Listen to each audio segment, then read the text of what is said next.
እንደናችሁ እናንተ እስኪ አስቡት፣ ወዴት ናችሁ? ሕግ ጠብቃችኋል፣ ትእዛዝ ጠብቃችኋል።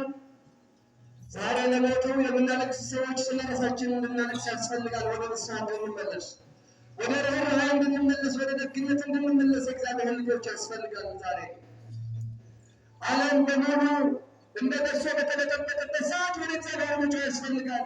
ማረን ማለት ያስፈልጋል። እግዚአብሔር ልጆች ይማረን፣ እሱ በቸርነቱ ይማረን፣ በይቅርታ ይማረን። እግዚአብሔር ልጆች ብዙ አባቶች አልፈዋል።